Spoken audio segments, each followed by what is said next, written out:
नमस्कार आप सभी लोगों को। मैं प्रमोद कौशल, आप सभी का वेलकम है, स्वागत है हमारे YouTube चैनल जीएस ज्ञान पर। ठीक है, देखिए विद्यार्थियों, एक चीज यही कहेंगे कि आप जिस कंडीशन में हैं, बस उसका एक ही रास्ता है उस कंडीशन से उभरने का कि आप अपना फ्यूचर बनाएं और सिलेक्शन ले लें।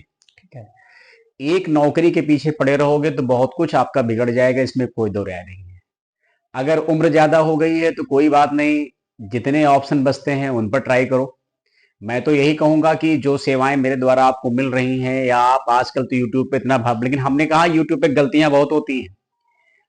गलतियां इतनी ज्यादा हैं, अगर मैं शेयर करूं तो आप सोचिए कि छोटी छोटी बहुत सारी गलतियां हैं। साइमन कमीशन भारत कब आया, ये इतनी जल्दबाजी में पढ़ा रहे हैं कि समझ में आ रहा क्या पढ़ा जा रहा है।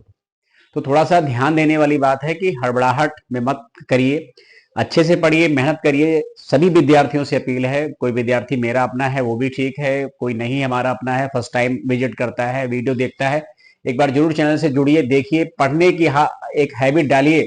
मोबाइल पर 12-12 घंटे समय बर्बाद करके कभी सिलेक्शन आपका नहीं हो सकता। ठीक है, आइए बात करते हैं पॉलिटी की। जैसा कि डेली 15-15, 20-20 मिनट के वीडियो अपलोड हो रहे हैं। यूपीएसआई, लेखपाल, केवीएस, एनवीएस, एलटी ग्रेड, जितने भी एग्जाम आपके होने वाले हैं उन सबके लिए ये महत्वपूर्ण है, और इसी पे हम बात करते हैं। और जीएस का एक इंपॉर्टेंट जो सेगमेंट है वो राज्य व्यवस्था है। उसी में हम पूरी पॉलिटी ना पढ़ा करके आपको छोटे छोटे टॉपिक लेते हैं। छोटे टॉपिक ये, वैसे तो आप बड़े बच्चे हो तो आपको तो 4-5 घंटे पढ़ लेना चाहिए, बट सबसे बड़ी समस्या है 4-5 घंटे बैठने की आपकी हिम्मत नहीं बची। आप अभी से अपने आप कमजोर मान बैठे हो, हिम्मत ही नहीं बची। 4-5 घंटे क्लास कहाँ पढ़ पाएंगे आप? 4-5 घंटे में तो आप 15 बार तो भाग जाएंगे। तो इसलिए लोग आजकल आपको हल्की हल्की डोज दे रहे हैं, कह रहे हैं ये ले लो छोटा सा, मतलब ये लॉलीपॉप है, ये छोटा है फ्लेवर, भले उससे आपका मतलब सिलेक्शन हो ना हो। आज अगर 10-15 साल बीत जा रहे हैं, या आप 25-28-30 के हो, सिलेक्शन नहीं हो रहा, तो कहीं ना कहीं जिम्मेदारी ये भी एक बनती थी कि सही से आपको गाइडेंस नहीं मिली, सही से आपने नहीं पढ़ा। ठीक है, तो राज्य व्यवस्था में बात करते हैं अनुसूची की, शेड्यूल की ना। और अनुसूचियां हैं कितनी? 12। ठीक है, अक्सर इनसे एक क्वेश्चन आता है तो आमने सामने मैच करने को आएगा, मिलाइए किस अनुसूची में क्या विषय दिया गया है, या सिंपल से पूछ लेंगे फला अनुसूची में क्या बात कही गई ना। तो शेड्यूल 12 है। अगर हम बेसिक कॉन्स्टिट्यूशन की बात करें, अपने मूल संविधान की बात करें, तो बेसिक कॉन्स्टिट्यूशन में इनकी संख्या 8 थी। ये भी क्वेश्चन सब आते हैं कि मूल संविधान में अनुसूचियां 8 थी, वर्तमान में 12 है। और सबसे ज्यादा अगर आप देखें तो विश्व में सबसे बड़ा संविधान जो है वो मेरा ही है, क्योंकि इतनी सारी लेवल पे अनुसूचियां वगैरह कहीं नहीं है। अब अनुसूचियों में जो बात कही गई, जैसे 12 अनुसूची है, जैसे फर्स्ट में क्या कहा गया है, और आपका जो है तो सेकंड में क्या कहा गया, यही सब पूछते हैं। तो पहली अनुसूची में जाहिर सी बात है क्या होगा, संघ राज क्षेत्र ही हो जाएंगे ना भाई। पहली अनुसूची में तो यही पॉइंट होगा ना,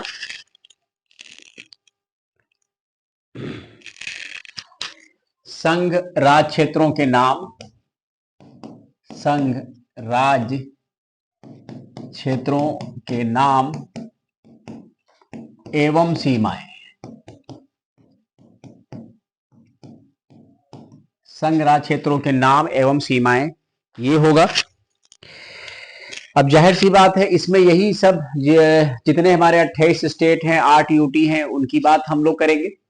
इसके बाद दूसरी अनुसूची की अगर बात करिए ना, जैसे कुछ भी परिवर्तन होते हैं, कोई बाउंड्री चेंज करना, कुछ भी करना, तो प्रथम अनुसूची का ही हिस्सा माना जाता है। दूसरे में क्या है? दूसरे में है वेतन, वेतन एवं भत्ता। वेतन एवं भत्ता ये किसका होगा? ये हो जाएगा विभिन्न पदाधिकारियों का, जैसे राष्ट्रपति हो गए, राज्यपाल हो गए। ठीक है, तो वेतन भत्ता किसकी बात कर रहे हैं? विभिन्न पदाधिकारियों की। तो वैसे ज्यादा अच्छा रहेगा आप वेतन भत्ते पढ़ लीजिए, काम चल जाएगा, विभिन्न पदाधिकारी, ये काम हो जाएगा ना। फिर अगर तीसरी की बात करिए तो तीसरी में क्या हो जाएगा? शपथ। और शपथ किसकी? इन्हीं विभिन्न पदाधिकारियों की शपथ हो जाएगी इसमें ना। तो पहले में देखा आपने संघ राज्य क्षेत्र, ठीक है, 28 और 8 उनके नाम, सीमाएं, उनकी बात की गई। दूसरी में क्या जो है मतलब क्या बोला गया? वेतन और भत्ता। तीसरी में शपथ है, चौथी में राज्यसभा, चौथी में राज्यसभा, राज्यसभा की सीटों का आवंटन, राज्यसभा की सीटों का आवंटन, एलोकेशन ऑफ राज्यसभा सीट।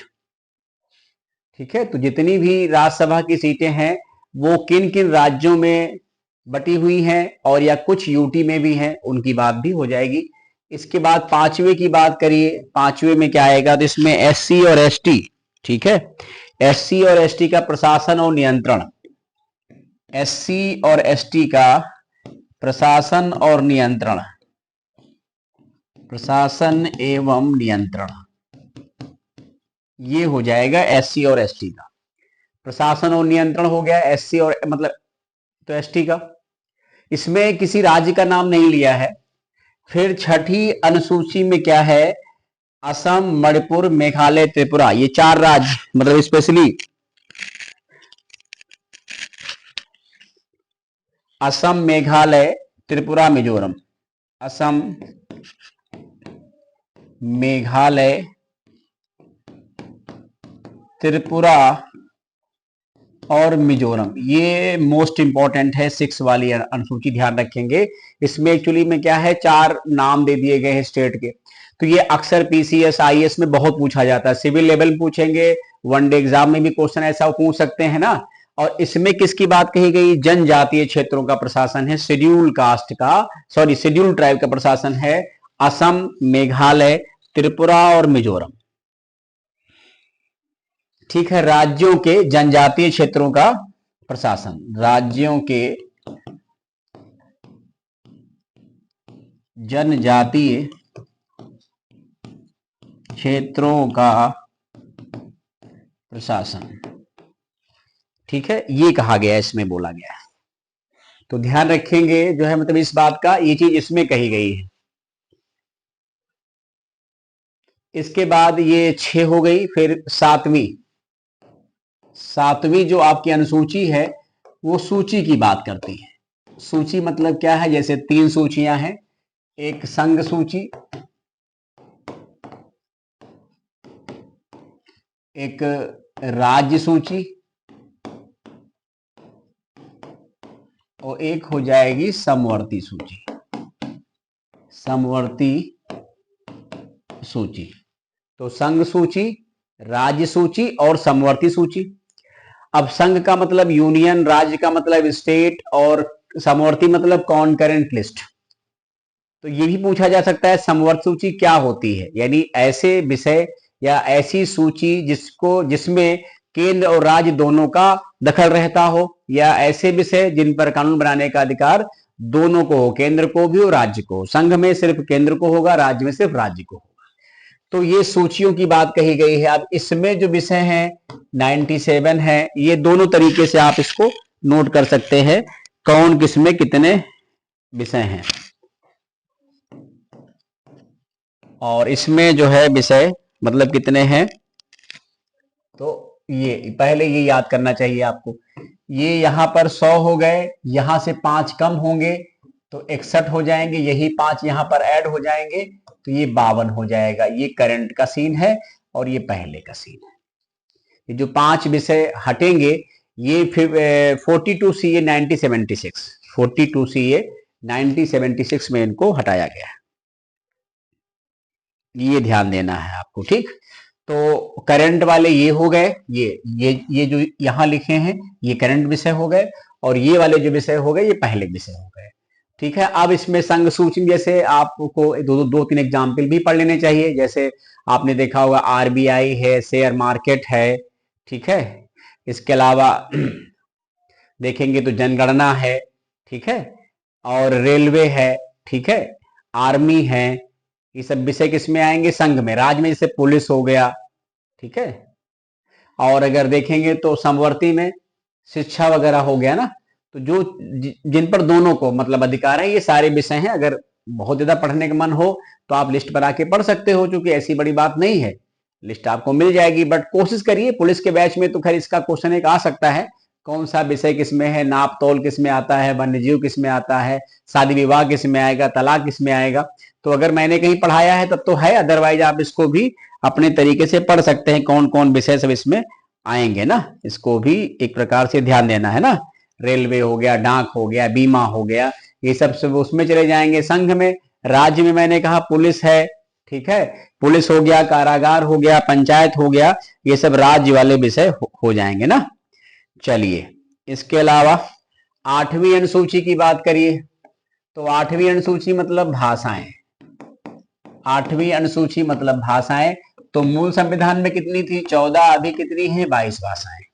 एक बात यहां बहुत अच्छे तरीके से ध्यान रखेंगे सभी लोग कि जनरली सारी भाषाएं लमसम है, मैथिली, डोगरी, बोडो, संथाली, पंजाबी, गुजराती, मराठी, तेलुगु, मलयालम, कन्नड़, ठीक है, बहुत सारी भाषाएं हैं, 22 भाषाएं सब मिला के हैं। और ध्यान रखेंगे कि कौन सी भाषाएं नहीं है, तो थोड़ा इसको ध्यान देना है कि एक इंग्लिश नहीं है, राजस्थानी नहीं है, ठीक है, और भोजपुरी नहीं है, ये 3 भाषाएं नहीं है। इंग्लिश नहीं है हमारे, ध्यान रखिएगा, क्वेश्चन आता है कि इनमें से कौन सी भाषा 8वीं अनुसूची में नहीं है। ऑप्शन वो डालेंगे हिंदी, उर्दू, संस्कृत और इंग्लिश। तो ध्यान रखना, हिंदी, संस्कृत, उर्दू है लेकिन इंग्लिश नहीं है ना। तो ये 8वीं अनुसूची भाषाएं हो गई। फिर इसके बाद 9वीं जो अनुसूची है, ये भूमि सुधार से संबंधित, भूमि सुधार से संबंधित, और ये इंपॉर्टेंट भी है आपके लिए क्योंकि 9वीं अनुसूची 1951 में जोड़ी गई। और ये पूछा गया क्वेश्चन सिविल में कि जब 9वीं अनुसूची जोड़ी गई तो देश का पीएम कौन था? तो 1951 पीएम जवाहरलाल नेहरू जी ही थे। फिर 10वीं अनुसूची जो है वो है दल बदल का कानून, दल बदल कानून, एंटी डिफेक्शन लॉ, दल बदल कानून, ठीक है। और ये कब लाया गया है? 52 CA 1985 और ये first CA 1951। Rajiv Gandhi PM थे, यही बात आपको ध्यान देनी है।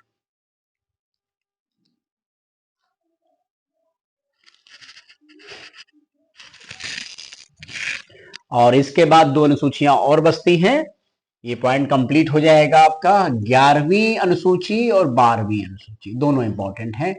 11वीं अनुसूची में क्या है? पंचायत, पूछा बहुत जाता है, या इसको आप कह सकते हैं ग्रामीण प्रशासन, ग्रामीण प्रशासन, ठीक है, ऐसा कह सकते हैं पंचायत में। अब इसमें क्या है कि ये जब जोड़े गए तो ये 73rd CA 1992 इसमें ये जोड़े गए। और कब से लागू किए गए? लागू हुए हैं 24 अप्रैल 1993। 4 अप्रैल क्या मनाते हैं? राष्ट्रीय पंचायत दिवस, राष्ट्रीय पंचायती राज दिवस, ऐसा पढ़ा है आपने, ठीक। और ये पूछेंगे कि इसमें कितने विषय हैं, तो इसमें 29 विषय हैं, ठीक। ये अनुसूची कब लागू हुई? राष्ट्रीय पंचायती राज दिवस, ठीक है, 24 अप्रैल 1993। विषय इसमें 29 हैं। पीएम का नाम पूछते हैं तो पीएम का नाम क्या है? PV नरसिम्हा राव, PV नरसिम्हा राव, ठीक है। ये बात समझ लेनी चाहिए आप सबको। ऐसे ही 12वीं अनुसूची जब बात करोगे तो 12वीं में नगर पालिकाएं हैं, नगर पालिकाएं हैं, या इसी को आप कह सकते हैं नगरीय प्रशासन, नगरीय प्रशासन। 74 CA 1992, पीएम यहाँ PV नरसिम्हा राव ही रहेंगे। और ये कब से लागू हुआ है? तो 1 जून 1993। इसमें विषय कितने रखे गए हैं? इसमें विषय हैं 18, ये है, उसमें विषय है 29। तो ये 12वीं अनुसूची है और बहुत सिंपल वे है, और बाकी इसमें कुछ ऐसा ट्रिक भी नहीं, एक बार फिर सुन लीजिए तो आपको याद रहेगा। जैसे पहले में क्या है? संग्रह क्षेत्र है, दूसरे में क्या है, वेतन भत्ते हैं, तीसरे में शपथ है उन्हीं की, चौथी में राज्यसभा सीटें हैं, पांचवी में SC ST का एडमिनिस्ट्रेशन एंड कंट्रोलिंग है, छठी में क्या है, असम मेघालय त्रिपुरा मिजोरम राज्यों का जनजातीय नियंत्रण है, सातवीं में सूची है, आठवीं में भाषाएं, नवीं में भूमि सुधार संबंधित कानून है, 10वीं में दल बदल है, 11वीं में पंचायत है, 12वीं में नगर पालिका है। बस ये हो गया आपका, आराम से इसको पढ़ लीजिएगा। और बच्चे देखो, इसलिए कहते हैं क्योंकि हम भी पूरी कोशिश आप सबके लिए कर रहे हैं, बिल्कुल निःशुल्क तौर पे ना, इसलिए इस बार भी लगे हुए हैं। तो अगर आप रिवीजन कर लेंगे तो आपका तो भला होगा ही होगा, मेरे साथ भी आपकी कनेक्टिविटी बनी रहेगी ना।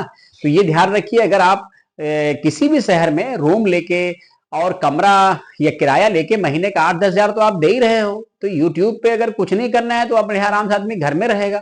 अब अगर कोई कंपटीशन के एग्जाम लगे हुए हैं, KVS NVS LT, अब लेखपाल का पेपर होने वाला, बहुत लोगों ने पेट का फॉर्म ही नहीं भरा, तो ये सब लापरवाहियां आपकी है। और ये बताओ, जब आप ढंग से तैयारी करते नहीं हो तो ये कैसे कहते हो हमारा सिलेक्शन हो जाएगा? आपको जब चीजें ढंग से आएंगी तो ही तो सिलेक्शन होगा, जब तक नहीं आएंगी सिलेक्शन बिल्कुल नहीं होगा। ठीक है, पढ़ते रहिए, जुड़ते रहिए और एक दूसरे को बता भी दिया करिए ताकि बच्चे और भी जुड़ जाए। Thank you so much.